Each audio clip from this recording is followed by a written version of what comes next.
CNN 24 এর সান্ধ্য সংবাদে আমি আলপনা আপনাদেরকে স্বাগত জানাচ্ছি। চলুন দেখে নেওয়া যাক আজকের গুরুত্বপূর্ণ সংবাদ শিরোনাম। হাতিখালে অঘটন, যুবকের ছুরিকাঘাতে আহত 2, উত্তেজনা এলাকায় আটক যুবক।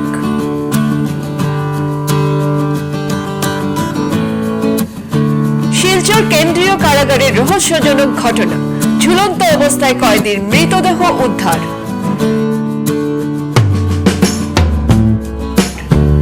সিদ্ধেশ্বরে বারুণী স্নানে অঘটন, পুণ্যস্নান করতে এসে বরাক নদীতে তলিয়ে গেল এক যুবক।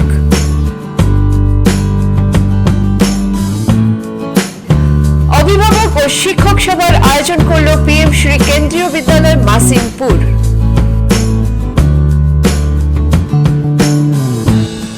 অধরচাঁদ হায়ার সেকেন্ডারি স্কুলে ছাত্রদের মধ্যে বিনামূল্যে সাইকেল বিতরণ, বিধায়ক দীপায়ন চক্রবর্তী।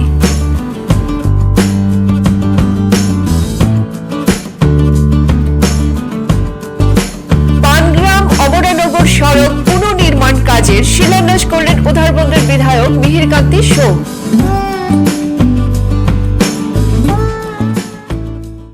এবারে বিস্তারিত। শবে কদরের মহান রাতে পূর্ব সোনাইর হাতিকাল বাজারে সংঘটিত হয়েছে এক চাঞ্চল্যকর ঘটনা। পুরনো বিবাদের রেশে হাতিকাল বাজারে সংঘটিত হলো ভয়ঙ্কর কাণ্ড। এক যুবকের ছুরিকাঘাতে আহত 2 যুবক। স্থানীয় সূত্রে জানা গিয়েছে, বৃহস্পতিবার রাত আনুমানিক 10টা নাগাদ হাতিকাল বাজারের কচুদরম সড়কে বিদ্রোহী পাড়ের এক যুবক ও সুন্দরী প্রথম খণ্ডের দ্বিতীয় যুবকের মধ্যে কথা কাটাকাটি হয়। কথা কাটাকাটি থেকে এক সময় ভয়ঙ্কর রূপ ধারণ করে। পকেটে থাকা ধারালো অস্ত্র দিয়ে 2 যুবকের উপর উপর্যুপরি আঘাত করে। এতে 2 যুবক রক্তাক্ত হয়ে রাস্তায় লুটিয়ে পড়ে। স্থানীয়রা তাদের উদ্ধার করে একটি ফার্মেসিতে নিয়ে আসলে একে একে জড়ো হন বাজারের দোকানি ও স্থানীয়রা। ছড়ায় উত্তেজনা। ঘটনার খবরে ঘটনাস্থলে পৌঁছে কচুদরম থানার SI কাইকো খাত সিংসং সহ বিশাল পুলিশ বাহিনী। ঘটনাস্থল থেকে রক্তাক্ত অবস্থায় সুন্দরী প্রথম খণ্ডের বাসিন্দা মজিবুর রহমান বরবইয়ার ছেলে রাহুল আলম বরবইয়া এবং বাহার হোসেন বরবইয়ার পুত্র আশরাফুল হোসেন বরবইয়াকে উদ্ধার করে অ্যাম্বুলেন্সের মাধ্যমে শিলচর মেডিকেল কলেজ ও হাসপাতালে প্রেরণ করা হয়। একটা বিলে বুকুর মাঝে বিলে একটা ফোনা তার পেটন নেখানো লাগছে যে আনিয়া তো মেডিকেল ওয়ার্ডে যান আরেকটা ফোনা আপনার ভিডিও মোটামুটি পুরো ডিটেলস জানি আন না গেছেন পরে তারপরে ফোন তার সাইকেল ছেলের তার একটা গেছে মেডিকেল রাহুল আমিন একটা নাম আর একটা নাম বাবার নাম হইল গিয়া মজিবুর রহমান আর আরেকটা ছেলের নাম হইল আশরাফুল, বাবার নাম হইল বাহারুল ইসলাম। সুন্দরী প্রথম মণ্ডপ দুইটা মানে আর কি ও না ইয়ে লোকে হত্যা দিকে তারা মারামারি করছে ও তো তারা বাড়ি কোন জায়গা? এগুর বাড়ি হইল কি তোমার সঙ্গে আর এগুর বাড়ি হইল বিক্রি বা দুগুর বাড়ি বিক্রি আইয়া কোনো মারামারি করি হ্যাঁ দেখুন আবার রক্ত পড়ে হত্যা লাগাইছি রক্ত পড়ে গানের বাদে বছর বাদে তুলি যাই না কেমন মারামারি এটাও তারা অবৈধ মারামারি করছেন করিয়া তো রকম কিন্তু মারামারি বুঝছো নি ও মানুষ বারোজন বাড়িয়ে যখন মানুষ তো বেয়া লোক করে দিয়েছে পরে মানুষের দর্শন ওই মানুষের দর্শন না মানুষের দর্শন মানে তারা আটি আইতিরা মানে পাল্লাই আটি আই আমি পারতাম না অ্যাম্বুলেন্স দিয়ে নিও ও যে তারা যায় এখন থেকে ঘুরে যাচ্ছ না শিলচর কেন্দ্রীয় কারাগারের রহস্যজনক ঘটনা। চাঞ্চল্য পরিবেশ সৃষ্টি হয় কেন্দ্রীয় কারাগার এলাকায়। শুক্রবার শিলচর কেন্দ্রীয় কারাগারে ঝুলন্ত অবস্থায় পিন্টু রাজপুত নামের কয়েদির মৃতদেহ উদ্ধার।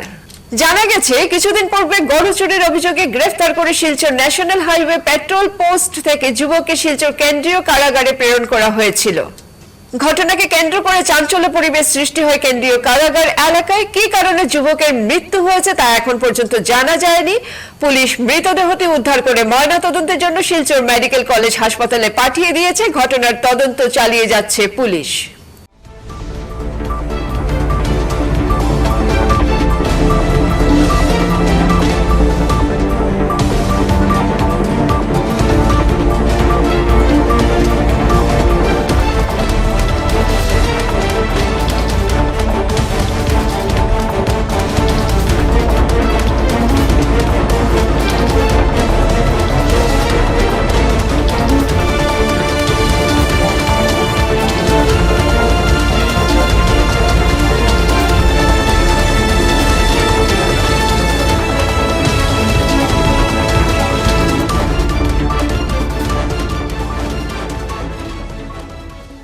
মধুকৃষ্ণ ত্রয়োদশীতে সিদ্ধেশ্বর বারুণী স্নানে অঘটন।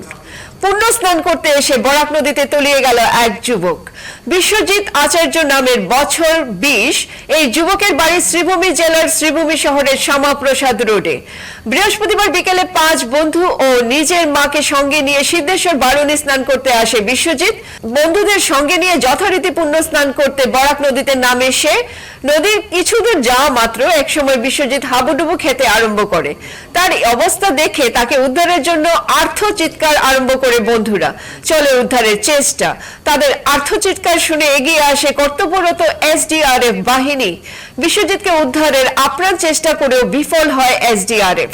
এদিকে নিজের চোখের সামনে ছেলেকে বরাকের জলে তলিয়ে গেছে এই দৃশ্য দেখে কান্নায় ভেঙে পড়েন বিশ্বজিতের মা।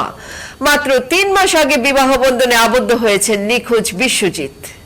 আমরা বারুণী স্নান আইসি স্নান করার আমরা 5 জন একলগে নামছি এই ঘাটে দিয়ে নামিয়া স্নান করতে আসি। এর মধ্যে আমরা বন্ধু একটা আটি মানে যে জায়গা ঠাই না এই জায়গা গেছে এই জায়গা যাওয়ার পরে খালি মানে আবুডুবু করে বাসাও করে তো সবু আমরা গেছি। ওর মধ্যে কেন গিয়া তারা আমরা বাসাইবার চেষ্টা করছি। বাসি না লোক পুলিশের মানুষ আসলো এখানে, তারা নৌকা লইয়া এসডিআর মানুষ আসলো নৌকা লই, তারা হয়েছে সঙ্গে সঙ্গে তারাও 4-5 জন করছে এখানে।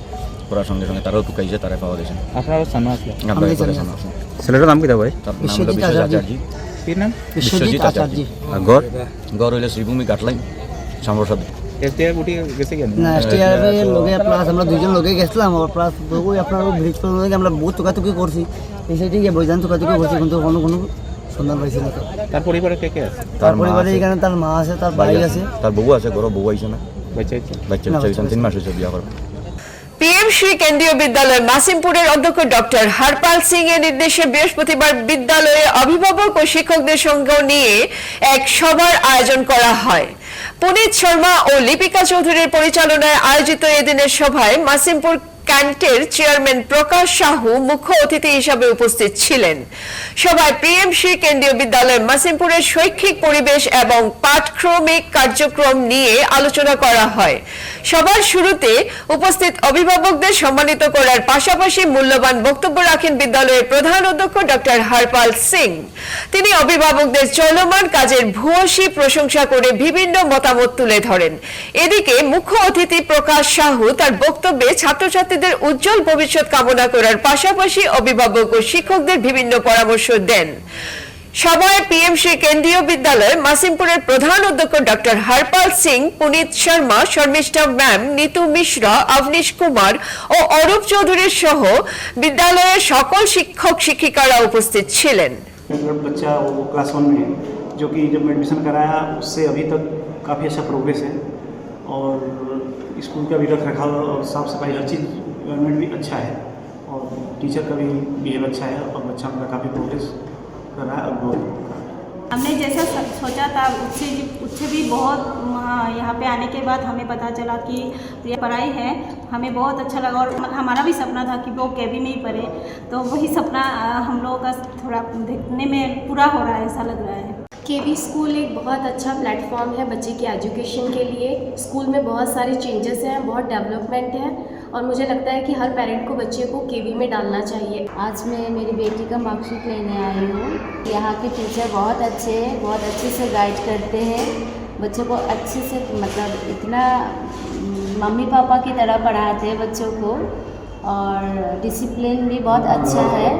और मैं चाहूँगी ऐसे ही मतलब मेरी बेटी आगे बढ़े। स्कूल की प्रिंसिपल सर के बारे में कुछ बोलना चाहूँगी, वो भी बहुत अच्छे से स्कूल मेंटेन कर रहे हैं, इसकी वजह से सब कुछ बहुत अच्छे से जा रहा है स्कूल का और मैं आशा करती हूँ आगे जाके भी ऐसे ही अच्छी तरह मेंटेनेंस होता रहे। स्कूल में आप लोग को पढ़ाई और आप लोगों को जो सिखला इसमें हम बहुत संतुष्ट, बहुत अच्छा लगा है, तो इसलिए आप सभी को प्रिंसिपल साहब और सभी क्लास टीचर को हम तहे दिल से बहुत बहुत धन्यवाद। मेरी बेटी फर्स्ट क्लास में यहाँ पढ़ी लगभग 1 साल और यहाँ का जो एक्सपीरियंस रहा मेरा टीचर्स के प्रति, जो टीचर्स का जो व्यवहार रहा, स्कूल स्टाफ का जो कोऑपरेशन रहा बहुत अच्छा रहा, अच्छी एजुकेशन रही और उम्मीद करता हूँ आगे भी ऐसे ही रहेगी। बच्चे लोग को भी अच्छे से पढ़ाते हैं और प्रिंसिपल साहब भी बहुत अच्छा है और क्लास टीचर भी अच्छे हैं सब लोग। रिजल्ट तो हर साल में अच्छे होते हैं, हर class teacher, staff and principal sir सभी अच्छे हैं और यहाँ का जो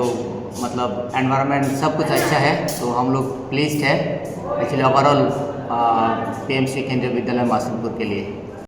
শুক্রবার দুপুরে শিলচরের ঐতিহ্যবাহী অধরচাঁদ হায়ার সেকেন্ডারি স্কুলের নবম শ্রেণীর শিক্ষার্থীদের মধ্যে আনুষ্ঠানিকভাবে আসাম সরকারের বিনামূল্যে সাইকেল বিতরণ করেন বিধায়ক দীপায়ন চক্রবর্তী। এদিন উক্ত স্কুল প্রাঙ্গণে এক সংক্ষিপ্ত অনুষ্ঠানের মধ্য দিয়ে বিধায়ক দীপায়ন চক্রবর্তী হাত দিয়ে পড়ুয়া 150 জন ছাত্রদের সাইকেল বিতরণের সূচনা হয়। বক্তব্যে বিধায়ক দীপায়ন চক্রবর্তী আসামের মুখ্যমন্ত্রী ডক্টর হিমন্ত বিশ্ব শর্মার প্রচেষ্টার ভূয়সী প্রশংসা করে অধরচাঁদ হায়ার সেকেন্ডারি স্কুলের সর্বদা তাদের শিক্ষক ও শিক্ষিকা এবং অভিভাবকদের কথা মেনে চলার পরামর্শ দেন এবং স্কুলের শিক্ষার্থীদের সার্বিক উন্নয়নের জন্য শিক্ষকদের প্রচেষ্টা চালানোর আহ্বান জানান। সেই সঙ্গে এইবারের গুণোৎসবে A+ পাওয়াতে ছাত্র ও শিক্ষক শিক্ষিকাদের আন্তরিক শুভেচ্ছা জানান। ছাত্ররা বা শিক্ষক শিক্ষিকারা ভিজে ক্লাস নিতে হয়, ক্লাস করাতে হয়। স্কুলের এমন অবস্থা ছিল যে টয়লেটের করুণ পরিস্থিতি ছিল, বিশেষ করে যাদের ছাত্রীরা যারা এই ছাত্রীরা টয়লেটে যেতে পারতেন না। তো এই যে ইনফ্রাস্ট্রাকচারের দুরবস্থা, এই দুরবস্থার কথা চিন্তা করে আজকে আসামের মাননীয় মুখ্যমন্ত্রী ডক্টর হিমন্ত বিশ্ব শর্মা তার পদক্ষেপ নিয়েছেন। আর এই পদক্ষেপ শুধু শিলচর বিধানসভার জন্য না, গোটা আসাম রাজ্যের আমরা জানি বিভিন্ন স্কুলকে তার ইনফ্রাস্ট্রাকচার ডেভেলপমেন্টের জন্য সরকার সিদ্ধান্ত নিয়েছে।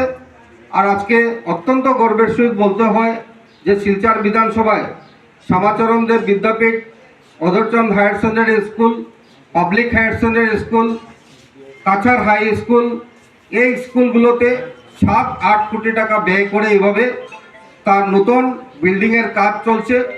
পুরনো বিল্ডিংকে সম্পূর্ণ ডেমোলিশ করে নতুন বিল্ডিংয়ের নকশা তৈরি করে এই নতুন বিল্ডিংগুলো চলছে। এই নতুন বিল্ডিংগুলো কেন? আমরা দেখেছি যে সরকারি বিদ্যালয় থেকে জীবনে প্রতিষ্ঠিত হওয়া অনেক ছাত্রছাত্রীরা তারপর আমাদের অভিভাবকরা এই সরকারি বিদ্যালয় থেকে সরকারি বিদ্যালয়ের প্রতি একটা অনীহা ভাব চলে এসেছিল। কেন অনীহা? যে এই সরকারি বিদ্যালয়ে আমার ছাত্রছাত্রীরা, আমার ছেলেমেয়েরা যাবে, কিন্তু সেখানে গিয়ে একটা ভালো টয়লেট পাবে না, একটা ভালো ক্লাসরুম পাবে না। সেই দিক চিন্তা করে গোটা আসাম রাজ্যে বিভিন্নভাবে বেসরকারি বিদ্যালয় গজে উঠেছে। আর এই বেসরকারি বিদ্যালয়ের যে ইনফ্রাস্ট্রাকচার, তার ইনফ্রাস্ট্রাকচারের সঙ্গে আমরা কম্পিটিশনে যেতে সক্ষম হচ্ছিলাম না। তার জন্য আজকে সরকারি বিদ্যালয়ের ভালো ইনফ্রাস্ট্রাকচার গড়ে তোলার জন্য আমাদের হিমন্ত বিশ্ব শর্মার যে প্রয়াস, এই প্রয়াসে আমি অন্ততপক্ষে সেটা আশাবাদী আগামী দিনে আমাদের অভিভাবকরা, আমরা যারা অভিভাবকরা রয়েছি, আমাদের ছাত্রছাত্রীকে পুনরায় আবার বেসরকারি বিদ্যালয় থেকে এনে আমরা সরকারি বিদ্যালয়ে দিতে আমরা সবই চিন্তা করে আজকে আসামের মাননীয় মুখ্যমন্ত্রী শিক্ষামন্ত্রী এই কাজ করে চলছেন। স্কুল পরিচালনা কমিটির সভাপতি শুভ্রাংশু শেখর ভট্টাচার্য আসাম সরকারের শিক্ষা বিভাগ কর্তৃক শিক্ষার্থীদের এই সাইকেল সরবরাহের ভূয়সী প্রশংসা করেন। আমাদের স্কুলের কর্তৃপক্ষ পক্ষ থেকে এবং এসএমডিসি পক্ষ থেকে আমি আমাদের আসাম সরকারের মাননীয় মুখ্যমন্ত্রী ডক্টর হিমন্ত বিশ্ব শর্মা এবং আমাদের মাননীয় বিধায়ক শ্রী দীপায়ন চক্রবর্তীকে আমাদের কৃতজ্ঞতা জ্ঞাপন করি। ওনাদের দৃষ্টি আমাদের এই স্কুলের দিকে সব সময় রয়েছে। মাননীয় বিধায়ক, আমি যখনই ওনার সাথে কথা বলি তখন আমাকে উনি অধরচাঁদ হায়ার সেকেন্ডারি স্কুলের ব্যাপারে উনি জিজ্ঞাসাবাদ করেন। আমি গত সপ্তাহে গুয়াহাটি যখন গিয়েছিলাম তখন ওনার সাথে দেখা হয়। উনি আমাকে প্রথমে জিজ্ঞেস করেছেন যে আমাদের কনস্ট্রাকশনের ডেভেলপমেন্ট কি, আমি তোমাদের সাথে বসতে চাই এবং আমাদের কনস্ট্রাকশনের যে কোম্পানি আছে, যে কোম্পানি এই কাজ করছে, ওনাদের যে এখানে রিপ্রেজেন্টেটিভ আছেন, ওনাদের সাথেও আমি একবার বসতে চাই। শুক্রবার পানগ্রাম অমরানগর সড়ক পুনর্নির্মাণ কাজের শিলান্যাস করলেন উধারবন্দের বিধায়ক মিহিরকান্তি সোম। সাথে উপস্থিত ছিলেন কাছাড়ের জেলা আয়ুক্ত মৃদুল যাদব। মুখ্যমন্ত্রী উন্নত পকিপথ যোজনার অধীনে এই কাজের জন্য বরাদ্দ হয়েছে 6,16,50,000 টাকা। এ উপলক্ষে বানগ্রাম দিঘিরপাড় এলাকায় এক সভাও অনুষ্ঠিত হয়। সভায় বিধায়ক মিহিরকান্তি সোম, জেলা আয়ুক্ত মৃদুল যাদব, পূর্ত বিভাগের এক্সিকিউটিভ ইঞ্জিনিয়ার অনিরুদ্ধ নাগ, প্রাক্তন জিপি সভাপতি এনামুল হক লস্কর, উধারবন মন্ডল বিজেপির সাধারণ সম্পাদক রোহিত সিং বক্তব্য রাখেন। সভামঞ্চে অন্যান্যদের মধ্যে উপস্থিত ছিলেন পূর্ত বিভাগের 3 জুনিয়র ইঞ্জিনিয়ার মোহিত দাস, বিপ্লব নাথ চৌধুরী ও নীলোৎপল চক্রবর্তী, শ্যামবাবু সিংহ, জলি মালাকার। সভা সঞ্চালনা করেন মন্ডল বিজেপির সাধারণ সম্পাদক স্বরূপ দত্ত। এই সরকার আপনাদের জন্য, আপনাদের বাচ্চাদেরকে শিক্ষিত করার জন্য বিভিন্ন যোজনার মাধ্যমে শিক্ষা গ্রহণ করা হচ্ছে। গতকালকেও আমরা বুক ডিস্ট্রিবিউশন করেছি বই। আগে আমরা জানতাম বিনা পয়সা বই পাওয়া যেত না বিগত কংগ্রেসের আমলে। লায়ন্স ক্লাব শুধু বই দিত 1টা বা 2টো। এই সরকার আসার পর সম্পূর্ণ বই আমার এই সরকার দিয়ে যাচ্ছে। ভারতীয় জনতা পার্টির একটাই লক্ষ্য, যে মানুষের মধ্যে শিক্ষা বিস্তার করা। চা বাগান বলুন, সমর্থন বলুন, গরিবরা যাতে শিক্ষা গ্রহণ করে, তাদের ছেলে মেয়েরা যাতে শিক্ষিত হয়, তাদের জন্য সেই ব্যবস্থা। জল জীবনে মিশনের জন্য প্রত্যেকের বাড়িতে জলের ব্যবস্থা হয়েছে, কিন্তু অনেক সমস্যা রয়েছে, অনেকে জল পাচ্ছেন না। এগুলো অনেক টেকনিক্যাল বিষয় রয়েছে। আগামী দিনে জল জীবন 2 সেটার মাধ্যমে অনেকগুলো সম্পূর্ণ হবে বলে আমি আশা করি। স্বাস্থ্য ক্ষেত্র দেখেছেন বিরাট পরিবর্তন। কি হসপিটাল ছিল, দিন দুপুর বেলায় সেখানে গরু ঘুমাতো। আজকে টিকলপাড় হসপিটালে গিয়ে দেখুন, আমার সরকার আসার পর সেটাকে পূর্ণাঙ্গ রূপ দেওয়া হয়েছে। সেখানে চিকিৎসা 7/24 আওয়ার্স ডক্টররা ডিউটি করছে। বন্ধুগণ, আপনাদের স্মরণ করে দিতে চাই, 2014 আগে কি অবস্থা ছিল সমস্ত আসামে, সমগ্র নর্থ ইস্টে উগ্রপন্থী তাণ্ডব। সমস্ত যুবক ছেলেরা, শিক্ষিত যুবকরা হাতে অস্ত্র নিয়েছিল, উগ্রপন্থী সেজেছে। চাঁদা আদায়ের মূল লক্ষ্য হয়েছিল। আজ ভারতবর্ষে শান্তি এসছে মাননীয় প্রধানমন্ত্রীর নেতৃত্বে। গতিকে আমরা এই সরকারকে বাঁচিয়ে রাখতে হবে। আপনাদের কাছে অনুরোধ, আগামী পঞ্চায়েত নির্বাচন আসছে, 2026-এ বিধানসভা নির্বাচন রয়েছে। এই সরকারকে আপনারা সাপোর্ট করুন, আর দেখবেন উন্নয়ন কাকে বলে। আজকের বিস্তারিত সংবাদ এখানেই সমাপ্ত হলো। নমস্কার।